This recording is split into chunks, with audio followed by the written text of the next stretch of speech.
Bannayuganda mwenna nga mulabye n'olubaluma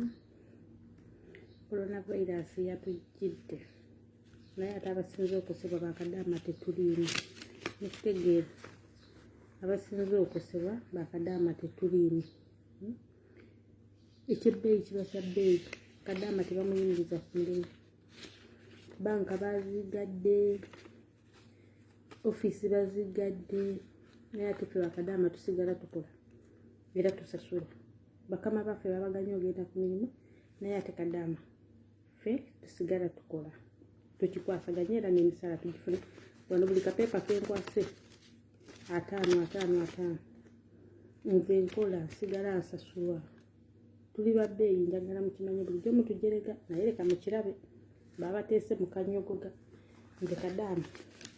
kadaama nsigala nkola ki nsasulwa ekitegeera nze kadaama nsigala nkola ki nsigala nsasulwa eziba ssente nsigala nfuna coronavirus wange teyankoseza butya kunkwata naye mu mbeera ndi people power